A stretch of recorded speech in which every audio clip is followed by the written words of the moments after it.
Hi అండి, నమస్తే. నేను మీ Sandhya. Welcome back to lights on food and blogs. ఈరోజు అయితే పన్నీర్ కర్రీ చేయబోతున్నానండి. ఈ పన్నీర్ కర్రీ రైస్లో కానీ చపాతీల్లో కానీ పుల్కా రోటీల్లో అన్నింటిలో చాలా బాగుంటుందండి. ఒకసారి ట్రై చేయండి. అంతకంటే ముందు మన ఛానల్ ఎవరైనా ఫస్ట్ టైం చూస్తున్నట్లయితే please do like, share and subscribe. ఇప్పుడైతే వీడియోలోకి వెళ్ళిపోదాం. Hi guys. ముందుగా పన్నీర్ని తీసుకున్నానండి. ఈ పన్నీర్ని చిన్న చిన్న ముక్కలుగా కట్ చేసుకోవాలి. నేనైతే ఈ సైజులో కట్ చేసుకున్నానండి. మీరు కావాలనుకుంటే కొంచెం పెద్ద సైజులోనైనా లేదా చిన్న సైజులోనైనా కట్ చేసుకోవచ్చు. ఆ తర్వాత స్టవ్ ఆన్ చేసి కళాయి పెట్టుకొని అందులో 2 టేబుల్ స్పూన్ ఆయిల్ వేసుకోవాలి.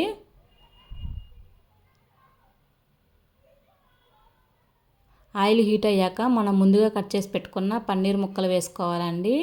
ఆ తర్వాత అందులోనే 1/2 టీ స్పూన్ సాల్టు, చిటికెడు పసుపు, 1/2 టేబుల్ స్పూన్ కారం, 1/2 టేబుల్ స్పూన్ ధనియాల పొడి, 1/2 టేబుల్ స్పూన్ గరం మసాలా వేసుకొని ఫ్రై చేసుకోవాలి. ఇలా ఫ్రై చేయడం వల్ల పన్నీర్ అనేది టేస్ట్ బాగుంటుందండి. మంచిగా ఫ్రై చేసుకోవాలండి రెండు వైపులా మీడియం ఫ్లేమ్ మీద, లేదంటే కింద అడుగంటుతుంది. పన్నీర్ అనేది ఫ్రై అయిపోయాయండి. ఇప్పుడు ఈ పన్నీర్ ముక్కల్ని ఒక ప్లేట్లోకి అయితే తీసేసుకుందాం.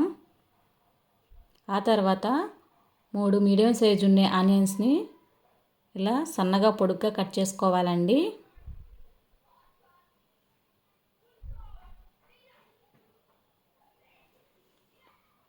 ఆ తర్వాత 2 పచ్చిమిర్చిని ఇలా చిన్న చిన్న ముక్కలుగా కట్ చేసుకోవాలి. ఇలా కట్ చేసుకున్నాక ఇప్పుడు స్టవ్ ఆన్ చేసి అందులోనే 1 టేబుల్ స్పూన్ ఆయిల్ వేసుకొని ఆయిల్ హీట్ అయ్యాక బిర్యానీ ఆకు, దాల్చిన చెక్క, లవంగాయలు, ఎండుమిర్చి వేసుకొని 1 టేబుల్ స్పూన్ జీలకర్ర వేసుకొని ఫ్రై చేసుకోవాలి. ఈ ఫ్రై అయ్యాక మనం ముందుగా కట్ చేసి పెట్టుకున్న పచ్చిమిర్చి ఆనియన్స్ని వేసుకొని ఫ్రై చేసుకోవాలండి. ఇవి ఫ్రై అవుతుండగా ఇందులోనే వెల్లుల్లిపాయ రబ్బలు, అల్లం ముక్క వేసుకొని ఫ్రై చేసుకోవాలి. ఆ తర్వాత కొద్దిగా కొత్తిమీర వేసుకుంటున్నానండి. ఆ తర్వాత ఒక 10 జీడిపప్పులు వేసుకొని ఫ్రై చేసుకోవాలి.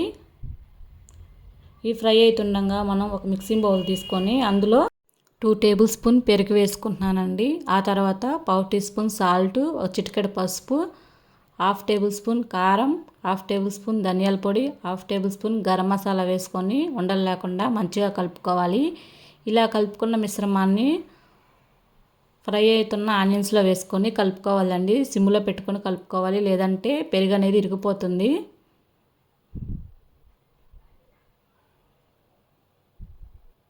ఇలా కలుపుకున్నాక 3 టమాటాలని ఇలా చిన్న చిన్న ముక్కలుగా కట్ చేసుకోవాలండి.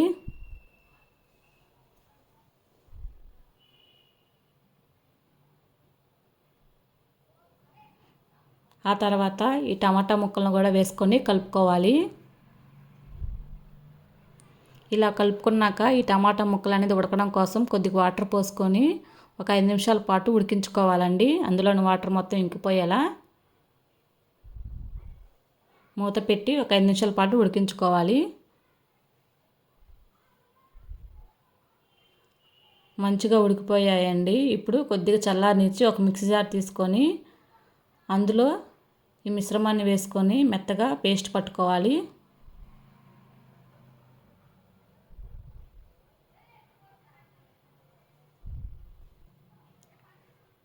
ఇప్పుడు ఇలా మిక్సీ పట్టుకున్నాక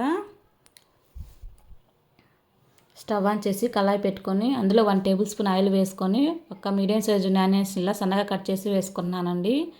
ఈ ఆనియన్స్ సగం ఫ్రై అయ్యాక మనం ముందుగా మిక్సీ పట్టుకున్న పేస్ట్ని వేసుకొని ఫ్రై చేసుకోవాలి.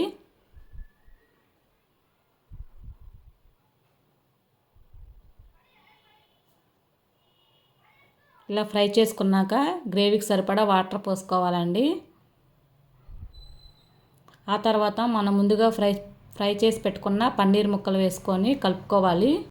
ఇలా కలుపుకున్నాక సాల్ట్ సరిపోయిందో లేదో చూసుకొని సాల్ట్ వేసుకోవాలండి. ఆ తర్వాత మూత పెట్టి మీడియం ఫ్లేమ్ మీద 10 నిమిషాల పాటు ఉడికించుకోవాలి. పన్నీర్ అనేది మంచిగా ఉడికిపోయిందండి. ఇప్పుడు ఇందులో కసూరి మేతి అయితే వేసుకున్నానండి. కసూరి మేతిని ముందుగానే పెన్నం మీద లైట్గా ఫ్రై చేసుకొని క్రష్ చేసి వేసుకోవాలి. ఇది వేయడం వల్ల పన్నీర్ కర్రీ అనేది టేస్ట్ చాలా బాగుంటుంది. ఒకసారి ట్రై చేయండి. పన్నీర్ కర్రీ అయితే రెడీ అయిపోయిందండి. ముక్క కూడా మంచిగా ఉడికిపోయింది. ఇప్పుడైతే టేస్ట్ చేసి ఎలా ఉందో చెప్తానండి.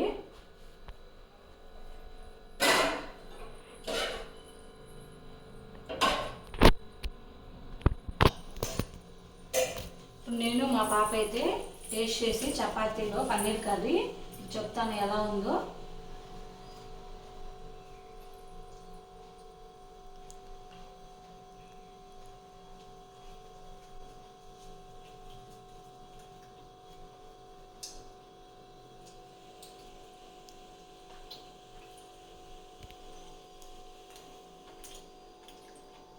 చాలా బాగుందండి. మీరు కూడా ఒకసారి ట్రై చేయండి. సూపర్గా ఉంది గైస్. మీరు కూడా ట్రై చేయండి. మా వీడియో కనుక మీకు నచ్చినట్లయితే లైక్ చేయండి, షేర్ చేయండి, సబ్స్క్రైబ్ చేయండి. Bye bye guys.